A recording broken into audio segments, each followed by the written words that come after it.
سورہ فاتحہ کے فضائل۔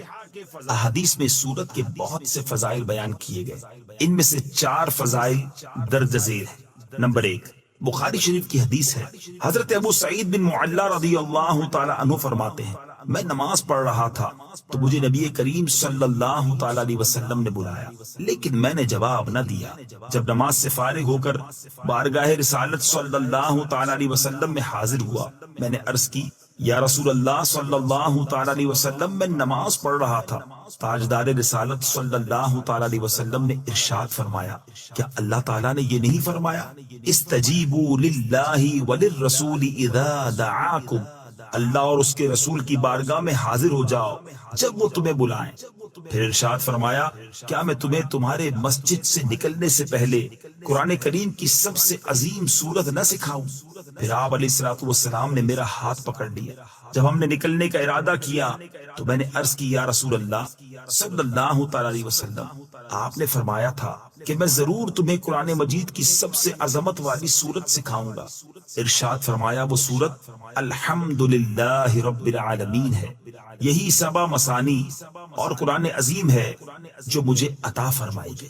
نمبر 2، مسلم شریف کی حدیث ہے، حضرت عبداللہ ابن عباس رضی اللہ تعالی عنہما فرماتے ہیں، ایک فرشتہ آسمان سے نازل ہوا اور اس نے سید المرسلین صلی اللہ تعالی علیہ وسلم کی بارگاہ میں سلام پیش کر کے عرض کی، یا رسول اللہ صلی اللہ تعالی علیہ وسلم، آپ کو ان 2 نوروں کی بشارت ہو جو آپ کے علاوہ اور کسی نبی کو عطا نہیں کیے گئے، اور وہ 2 نور یہ ہیں، نمبر 1 سورہ فاتحہ، نمبر 2 سورہ بقرہ کی آخری آیتیں، نمبر 3 حضرت ابی بن کعب رضی اللہ تعالی عنہ سے روایت ہے، حضور پر نور صلی اللہ تعالی علیہ وسلم نے ارشاد فرمایا، اللہ تعالیٰ نے تورات اور انجیل میں ام القرآن کی مثل کوئی سورت نازل نہیں فرمائی۔ نمبر 4 حضرت عبد الملک بن عمیر رضی اللہ تعالی عنہ سے روایت ہے، نبی کریم صلی اللہ تعالی علیہ وسلم نے ارشاد فرمایا، سورہ فاتحہ ہر مرض کے لیے شفا ہے۔ درود پاک کی فضیلت ہم سنیں گے۔ سرکار دو عالم صلی اللہ تعالی علیہ وسلم نے فرمایا، تم جہاں بھی ہو مجھ پر درود پڑھو کہ تمہارا درود مجھ تک پہنچتا ہے۔ صلو علی الحبیب صلی اللہ تعالی علی محمد صلی اللہ علیہ وسلم۔ آج قرآن پاک کی کون سی آیت ہم نے سننی ہے؟ آج آیت نمبر ہے 108، پارہ نمبر 1 اور سورہ بقرہ۔ بسم اللہ الرحمن الرحیم۔ ام تريدون ان تسألوا رسولكم كما سئل موسى من قبل ومن يتبدل الكفر بالإيمان فقد ضل سواء السبيل۔ آسان ترجمہ قرآن کنز العرفان۔ کیا تم یہ چاہتے ہو کہ تم اپنے رسول سے ویسے ہی سوال کرو جیسے اس سے پہلے موسیٰ سے کیے گئے، اور جو ایمان کے بدلے کفر اختیار کرے تو وہ سیدھے راستے سے بھٹک گیا۔ اب یہ آیت کے جو پچھلا بیک گراؤنڈ ہے ذرا وہ سمجھیے گا کہ ایک روایت یہ ہے کہ بعض غیر مسلموں نے نبی پاک علیہ السلام سے کہا کہ اے محمد صلی اللہ علیہ وسلم، ایسی کتاب لائیے جو آسمان سے ہم پر اترے، ہم اسے پڑھا کریں، پھر ہمارے لیے نہریں جاری کر دیجئے، ہم آپ پر ایمان لے آئیں گے۔ یعنی کنڈیشنز ہیں، ایمان لائیں گے لیکن آپ ہم پر جو ہے ایسی کتاب لائیں جو آسمان سے ہم پر اترے، اور پھر ہم اسے پڑھیں، ہمارے لیے نہریں جاری کریں۔ علامہ ابن ابی حاتم رحمۃ اللہ تعالیٰ نے روایت ذکر کی کہ کچھ غیر مسلموں نے کہا کہ اگر اللہ پاک خود تشریف لے آئے ہم اسے آنکھوں سے دیکھ لیں پھر کلمہ پڑھیں گے۔ تیسری کنڈیشن کچھ لوگوں نے لگائی کہ اے محمد علیہ الصلوۃ والسلام، ہمارے لیے صفا پہاڑ کو سونے کا بنا دے۔ یعنی ایمان لانے کی بھی ان کی کنڈیشنز تھی اور اپنی مرضی کی کنڈیشنز تھی، اور بڑا عجیب سٹائل تھا۔ قرآن آ گیا ہے، نبی پاک معجزات دکھا رہے ہیں، اللہ کا پیغام دے رہے ہیں، مگر ان کی اپنا انداز ہے کنڈیشنز کا۔ تو اب سورہ بنی اسرائیل پارہ نمبر 15 میں اللہ نے کیا ارشاد فرمایا؟ وَقَالُوا لَن نُؤْمِنَ لَكَ حَتَّى تَفْجُرَ لَنَا مِنَ الْأَرْضِ يَنبُوعًا، اور انہوں نے کہا ہم تم پر ہرگز ایمان نہ لائیں گے یہاں تک کہ تم ہمارے لیے زمین سے کوئی چشمہ بہا دو۔ او تکون لک جنۃ من نخیل وعنب فتفجر الانہار خلالها تفجیرا، یہ تمہارے لیے کھجوروں اور انگوروں کا کوئی باغ ہو، پھر تم ان کے درمیان خوب نہریں جاری کر دو. یعنی الگ الگ کنڈیشنز تھی. پھر آگے فرمایا یا تم ہم پر آسمان ٹکڑے ٹکڑے کر کے گرا دو، یا اللہ اور فرشتوں کو ہمارے سامنے لے آؤ. او یکون لک بیت من زخرف او ترقى فی السماء، یا تمہارے لیے کوئی سونے کا گھر ہو یا تم آسمان پر چڑھ جاؤ. اب وَلَن نُؤْمِنَ لِرُقِيِّكَ حَتَّى تُنَزِّلَ عَلَيْنَا كِتَابًا نَقْرَؤُهُ، پھر بھی ہرگز ایمان نہ لائیں گے جب تک ہم پر کوئی ایک کتاب نہ اتارو جو ہم پڑھیں. عجیب عجیب کنڈیشنز تھی. حضرت موسیٰ سے بھی اسی طرح کے سوال تھے، اور سرکار دو عالم علیہ السلام کے دور میں بھی کفار نے ویسی کنڈیشنز کرنا شروع کر دی.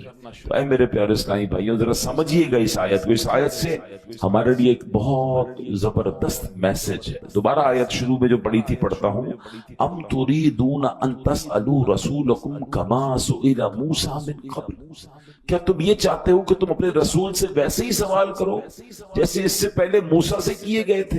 اے لوگوں، نبی پاک علیہ السلام تمہاری ہدایت کے لیے تشریف لائے ہیں، کیا تم ان سے ویسے ہی سوال کرو گے جیسے حضرت موسیٰ سے ان کی قوم نے کیے تھے؟ حضرت موسیٰ کو یہود نے کیا کہا تھا؟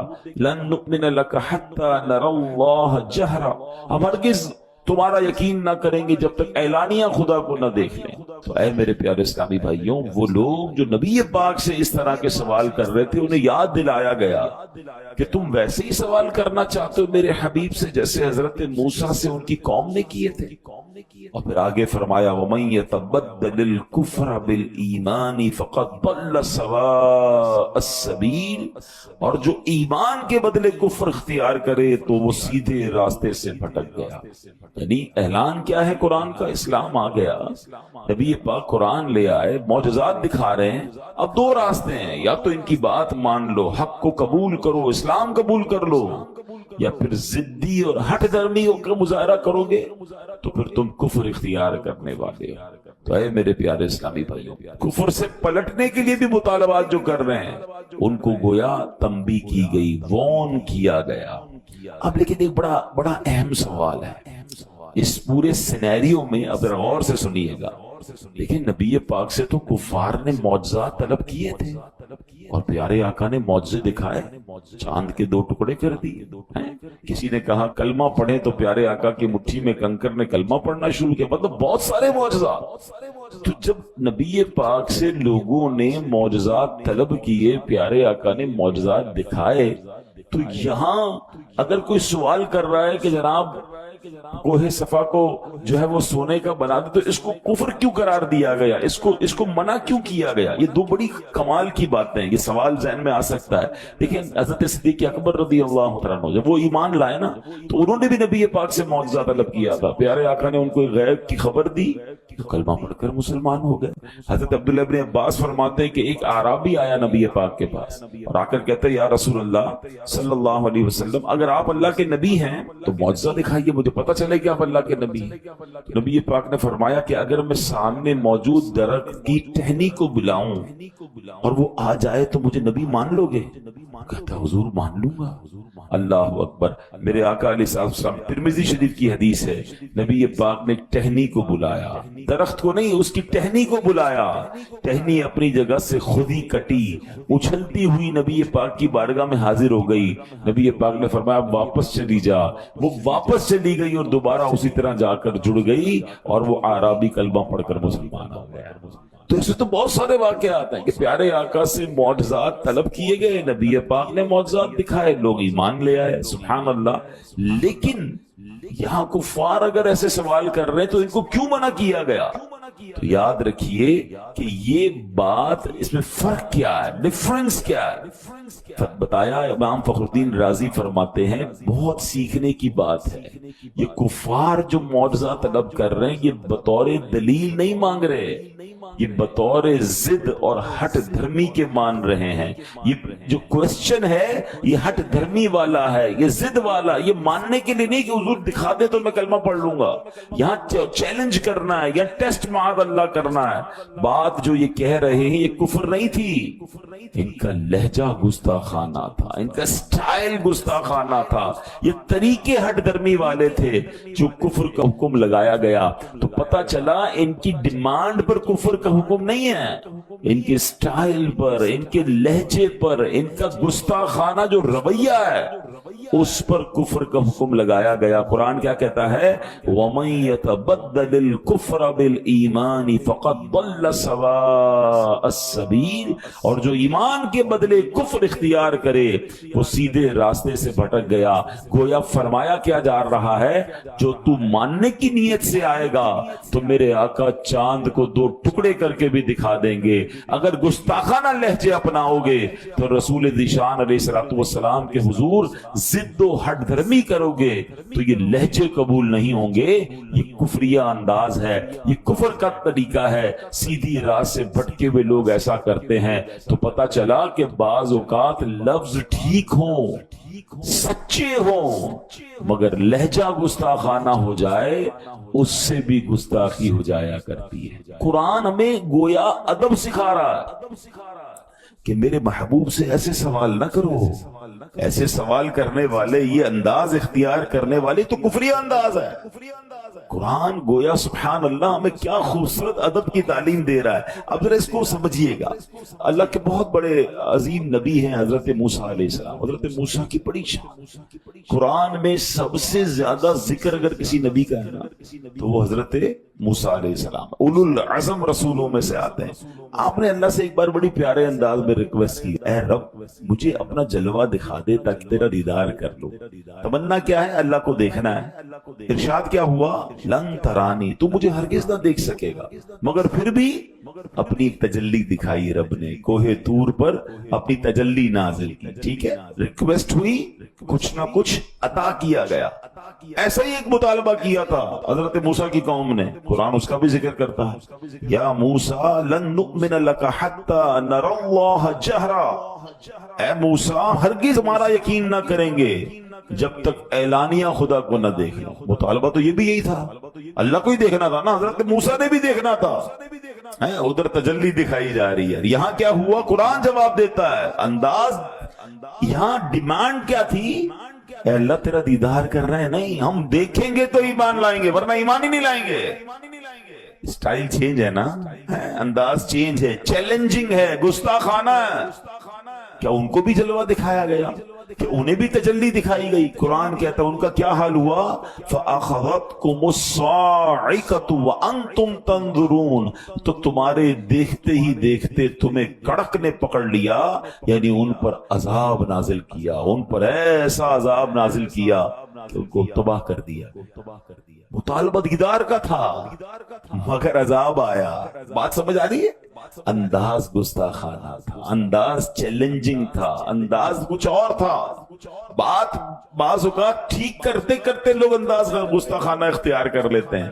یہ تبدیلی لانی ہے ہمیں. جب بھی اس طرح کی بات کرنی ہے اللہ رسول اور اللہ کے پیاروں کی ادب کے ساتھ. اور ادب یاد رکھیے گا یہ ادب والوں کی طرف سے ملتا ہے. آپ با ادب لوگوں کے ساتھ رہیں گے نا تو پھر با ادب آپ بنیں گے. آپ بیٹھتے ہی ان کے ساتھ ہیں جو جارحانہ گفتگو کرتے ہیں, بے ادبی والی بات کرتے ہیں. آپ چیک کریں کہ آپ نے بیان بھی اس کا سننا ہے, آپ نے بیٹھنا بھی اس کی صحبت میں, کہ جب وہ اللہ کا نام لیتا ہے تو اس کا انداز کیا ہوتا ہے, جب وہ رسول کریم علیہ السلام کا نام لیتا ہے تو اس کا سٹائل کیا ہوتا ہے, ادب والا, پیار والا. صحابہ اہل بیت اولیاء کا ذکر ادب کے ساتھ کرتا ہے یا ماد اللہ جارحانہ انداز ہے؟ اے میرے پیارے اسلامی بھائیوں, الٹے پلٹے مطالبے کرتے رہتے. اللہ پاک نے فرمایا ام تريدون ان تسألوا رسولكم كما سئل موسى من قبل, کیا تم یہ چاہتے ہو کہ تم اپنے رسول سے ویسے ہی سوال کرو جیسے پہلے موسیٰ سے کیے گئے؟ تو بار بار یہ اس آیت میں سمجھ کیا آ رہا ہے؟ جیسے نبی پاک فرما رہے مان لو, لبیک کہو, ایکسپٹ کرو, فالو کرو. یہ میرے حبیب سے کوسچنز مت کرو جیسے حضرت موسیٰ سے کیے تھے. اور یہی اسلام لانے کے بعد میری اور آپ کی ذمہ داری, ہم ایمان والے ہیں. اے میرے پیارے اسلامی بھائیوں, بڑی پیاری بات ہم امیر اہل سنت سے سنتے ہیں, اسی منن والے ہیں, سوچن والے نہیں ہیں. ہاں آج کل کیا پرابلم ہو گئی ہے, آج کل بہت کچھ زیادہ ہی پڑھے لکھے ہو گئے نا, تو اب کہتے ہیں یار یہ قرآن کا حکم کیوں ہے, اللہ نے یہ حکم کیوں نازل کیا, حدیث میں یہ آرڈر کیوں آیا, اس کی لاجک بتائیں. آج لوگ قرآن کے اندر لاجک ڈھونڈنے, نبی پاک علیہ الصلوۃ والسلام کی طرف سے اگر شریعت کے احکام ملے ہیں اس پر لاجک پوچھ رہے ہیں. ہمارا کام لاجک ڈھونڈنا نہیں ہے, ہمارا کام ماننا ہے. یہ کفار کا طریقہ تھا, یوں کر دو تو مانیں گے, یوں کر دو تو مانیں گے.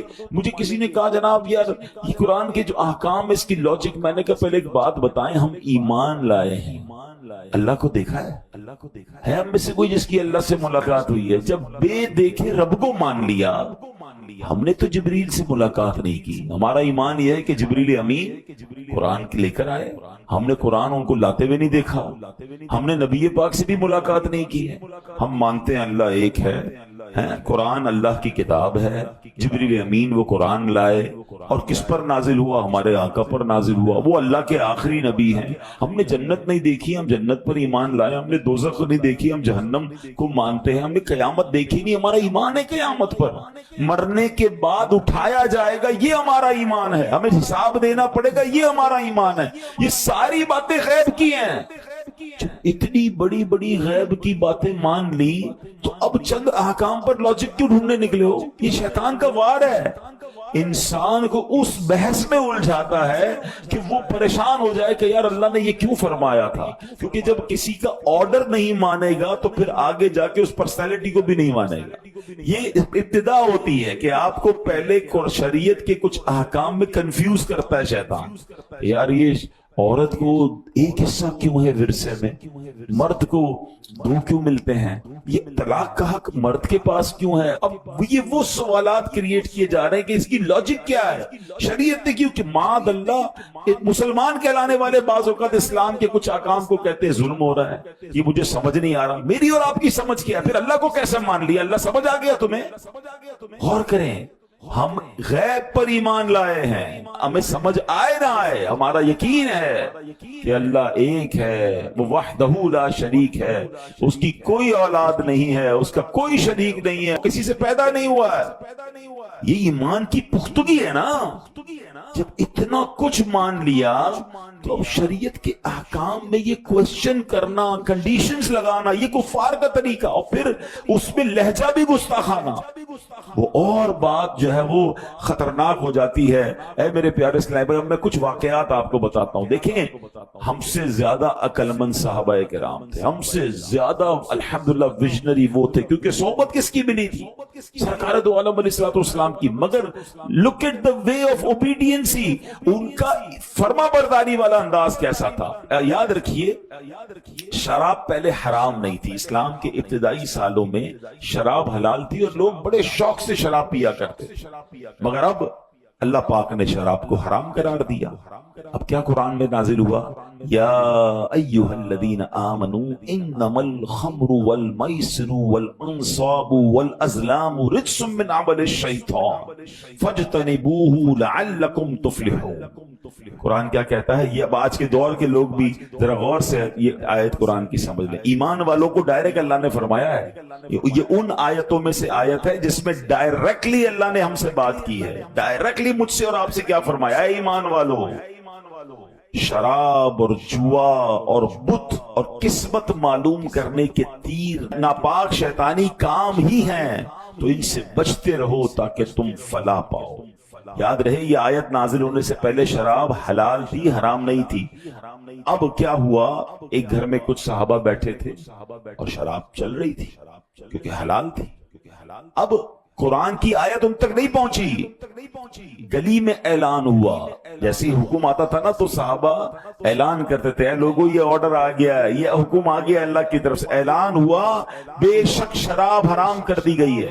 بس یہ اعلان سنا انہوں نے, ہاتھوں میں شراب کے برتن ہیں. اسی وقت وہ ساری کی ساری شراب جو ہے, اب اگلا گھونٹ نہیں پیا. شراب حرام حالانکہ فیورٹ ڈرنک ہے, اس کو جناب گلیوں میں بہا دیا، برتن توڑ دیے شراب کے۔ اللہ اکبر۔ ہم جیسا آدمی آج کے دور میں ہوتا ہے، یہ چیک تو کرو خبر ٹھیک ہے کہ نہیں، یہ کیوں نازل ہوا ہے، اس کے پیچھے لاجک کیا ہے، کل تک تو حلال تھی آج کیسے حرام ہو گئی؟ ابھی تو لوگ بحثیں کر رہے ہیں نا۔ نہیں، منن والے سوچن والے نہیں، صحابہ کرام نے برتن بھی توڑ دیے، مکے کی گلیوں میں شراب بہا دی، اس کے بعد ہاتھ بھی نہیں لگایا۔ یہ وہ فرما برداری تھی کہ نبی پاک کے پاس جائیں گے، اس کی لاجک پوچھیں گے، اس کا سوال پوچھیں گے، اللہ نے کیوں حرام قرار دیا؟ نہیں، جب پتا چل گیا رب نے منع فرما دیا ہے، رائٹ اوے ڈیسیشن لیا۔ اچھا مجھے بتاؤ، یہ منع تو ہمارے لیے بھی ہے نا، مگر آج حالانکہ ان کے لیے پہلے حلال تھا پھر حرام ہوا، ان کے لیے مشکل تھا یہ کام کرنا۔ ہم تو جب سے پیدا ہوئے پتا ہے، جب سے ہوش سنبھالا شراب حرام ہے، ہم کیوں پڑ گئے شراب میں؟ آج ہم نہیں سنتے کہ مسلمان نوجوان بچے بچیاں اور کئی لوگ ہیں جو شراب پیتے ہیں؟ مرنا نہیں ہے، اللہ کو جواب نہیں دینا۔ کیا یہ حکم صرف صحابہ کے لیے تھا کہ میرے آقا علیہ الصلوۃ والسلام جب مکے سے مدینے پہنچے تھے تو مدینے کے لوگ جو ہے وہ اس وقت مسلمان بیت المقدس کی طرف رک کر کے نماز پڑھتے تھے، تو مدینے کے جو کفار تھے وہ ٹانٹ کرتے تھے، تانا دیتے تھے نبی پاک کو کہ آپ دین تو اپنا لائیں، قبلہ تو ہمارا یوز کر رہے ہیں۔ تو اب نبی پاک کا دل چاہتا تھا کہ مسلمانوں کا قبلہ جو ہے وہ کعبہ ہو جائے۔ اب پیارے آقا بار بار آسمان کی طرف نظر اٹھا رہے ہیں کہ کاش اچھا اللہ کا حکم آ جائے۔ نبی پاک اللہ کے حکم کے کیسی فرما برداری کر رہے ہیں، دل چاہ رہا ہے کہ کعبے کی طرف سجدہ کریں، مگر رب کا حکم آئے گا پھر۔ یہ بھی تربیت ہے میری اور آپ کی کہ امت کے رہنما ہیں، دل چاہ رہا ہے اس پر عمل نہیں ہو رہا، رب فرمائے گا تو عمل کرنا ہے۔ آج ہمارا دو دل چاہتا ہے ہم کر ڈالتے ہیں، چلو یار کر لو کوئی بات نہیں۔ اللہ کے حبیب کا یہ عمل بھی بتا رہا ہے کہ جی چاہ رہا ہے، لوگ ستا رہے ہیں، مگر جب تک رب کا حکم ہے تو بیت المقدس کی طرف نماز پڑھنی ہے۔ مگر اللہ کی شان دیکھو، اللہ کا اپنے حبیب سے پیار دیکھو کہ پیارے حبیب کی جو رضا ہے وہ اللہ کو کتنی محبوب ہے۔ 4 رکعت والی نماز ہے، 2 رکعت مسلمانوں نے بیت المقدس کی طرف پڑھ لی ہے، پیارے آقا امامت کر رہے ہیں، صحابہ صفے بنائے کھڑے ہیں، اور سبحان اللہ دوران نماز وہی نازل ہوتی ہے۔ اور ذرا اس قرآن کی آیت کا لطف تو لیجئے، اس آیت کا مطلب تو سمجھیے۔ اللہ فرما رہا ہے قد نرا تقلب وجہک فی السماء، ہم تمہارے چہرے کا آسمان کی طرف بار بار اٹھنا دیکھ رہے ہیں۔ اے محبوب تمہاری اس ادا کو دیکھ رہے ہیں جو تم بار بار آسمان کی طرف نظر اٹھا رہے ہو کہ ابھی حکم آ جائے، ابھی حکم آ جائے۔ آپ انداز دیکھیں، ارے اگر یہ نعت نہیں ہے تو نعت کیا ہے؟ کہ قرآن میں رب اپنے حبیب کی شان کیسے بیان فرما رہا ہے۔ قد نرا تقلب وجہک فی السماء، ہم تمہارے چہرے کا آسمان کی طرف بار بار اٹھنا دیکھ رہے ہیں۔ فلنولینک قبلۃ ترضاها، تو ہم ضرور تمہیں اس قبلے کی طرف پھیر دیں گے جس میں تمہاری خوشی ہے۔ یہاں علماء نے ایک اور بحث کی ہے، فَلَنُوَلِّيَنَّكَ قِبْلَةً تَرْضَاهَا، اللہ نے یہ نہیں فرمایا کہ اے محبوب پھیر دو قبلے کی طرف جہاں میری رضا ہے، اے محبوب ہم ادھر پھیریں گے جس میں تمہاری رضا ہے۔ جبھی دو اعلیٰ حضرت لکھتے ہیں کہ خدا کی رضا چاہتے ہیں دو عالم، خدا چاہتا ہے رضائے محمد صلی اللہ علیہ وسلم۔ آج ساری دنیا جو قبلے کی طرف رخ کر کے نماز پڑھتی ہے نا، منہ میرا کعبے کی طرف، یاد کرنا یہ منہ کعبے کی طرف ہوا اس لیے ہے کہ اس میں نبی پاک کی رضا تھی۔ آپ چاہتے تھے یہ کعبہ بن جائے، اللہ نے حبیب پاک کی رضا کے لیے مسلمانوں کا قبلہ جو ہے وہ کعبہ بنا دیا۔ مگر ایک بڑا کمال کا سوال ہے، یہ کب ہوا تھا؟ 2 رکعت کے بعد، بٹوین دا نماز، ڈیورنگ دا نماز۔ اور نبی پاک نے، اچھا یہ چینج کتنا بڑا تھا، اب اس کو میں سمجھاتا ہوں آپ کو۔ اگر مثال کے طور پہ میں قبلہ رخ بیٹھا ہوا ہوں اور میں نماز کے دوران 5-10 ڈگری چینج ہو جاؤں، اٹس ناٹ بگ ڈیل، پیچھے والوں کو بھی تھوڑا بہت ایڈجسٹمنٹ کرنا ہوگا۔ ایسا نہیں تھا، یہ 180 ڈگری کا ٹرن اباؤٹ تھا، یعنی اگر کعبہ ادھر تھا تو بیت المقدس ادھر تھا، یعنی نبی پاک نماز کے دوران اباؤٹ ٹرن ہوئے ہیں۔ اللہ اکبر۔ صحابہ کرام نے پوچھا نہیں کہ حضور یہ کیا ہو رہا ہے؟ نماز میں تو بات بھی نہیں ہو سکتی نا، اناؤنس بھی نہیں ہو سکتا۔ سب کو پتا تھا محبوب نے رخ بدلا ہے تو ہم نے بھی رخ بدلنا، ہم نے اطاعت کرنی ہے، ہم نے سوال نہیں کرنا، ہم نے کوشچن نہیں کرنا۔